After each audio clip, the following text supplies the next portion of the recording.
শ্রী শ্রী মায়ের জীবনের অবদান। মানতা শঙ্কর দাশগুপ্ত। একবার মার একটি সেবক তাঁর অনুমতি নিয়ে বদ্রিকাশ্রম দর্শনে যাত্রা করেন 1905 সালে। ঋষিকেশে পৌঁছে তিনি অতি প্রত্যুষে সাধু দেখবার জন্যে তাদের বাড়িতে যান। ঘুরতে ঘুরতে ঝাড়ির উত্তর সীমানায় পৌঁছে তিনি একটা করুণ আর্তনাদ শুনতে পেলেন। তা অনুসরণ করে একটি কূপের সাধুদের কুঁড়ে সেই কাছে এসে বুঝতে পারলেন যে ওই কূপ থেকে একটি নারী ওই আর্তনাদ করছে। ভিতরে ঢুকে দেখলেন এক নেপালি সাধুনী মৃত্যুমুখে পতিতা এবং সে কেবল চিৎকার করছে, এ মাই আভি তক নেহি ভেজি। হঠাৎ সেবকের দিকে দৃষ্টি পড়তেই সাধুনী হিন্দি ভাষায় বললেন, এসেছো, শীঘ্র এসো, কাছে বসো, যা বলি তা করো, আমার আর দেরি নেই। সেবকটি তার কথা শুনে যারপরনাই বিস্মিত হয়ে ভাবতে ভাবতে তার কাছে গিয়ে বসলেন।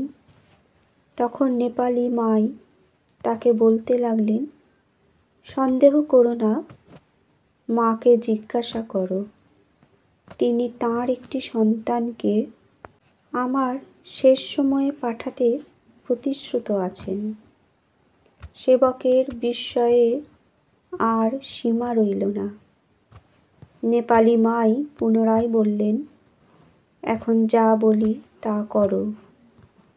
তখন তার নির্দেশে সেবকটি তার বালিশের তলা থেকে 40টি টাকা ও দেবনাগরী অক্ষরে লেখা একটি পুঁথি বের করলে।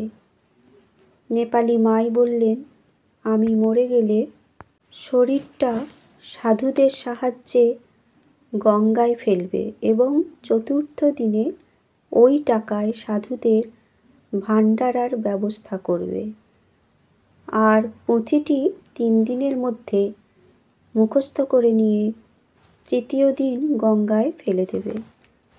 মন্ত্রগুলি পরের হিতে লাগবে, নিজের জন্য নয়। এর কয়েক মিনিট পরে নেপালি মাই এ মাই বলতে বলতে দেহ ছাড়লেন। এই ঘটনায় সেবক বদ্রিকাশ্রমে যাবার সংকল্প পরিত্যাগ করে প্রথমে নেপালি মায়ের নির্দেশিত কাজগুলি করলেন।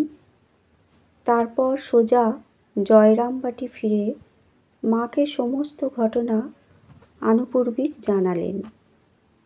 সব শুনে মা বলেন, হ্যাঁ, ও আমাকে দিয়ে বলিয়ে নিয়েছিল শেষ সময়ে একটি না একটি ছেলেকে পাঠাতে। মেয়েটি খুব ভালো, অনেক রকম অনুষ্ঠান জানত, কাশিতে আমার কাছে আসতো, আমায় বলেছিল পঞ্চতপা করতে।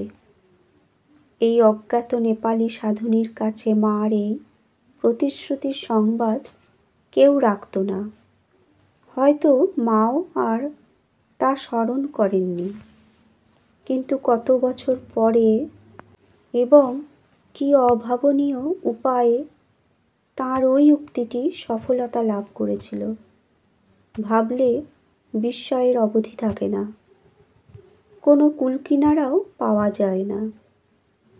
শ্রী শ্রী মা সারদামণি গ্রন্থ থেকে সংগৃহীত। ধন্যবাদ।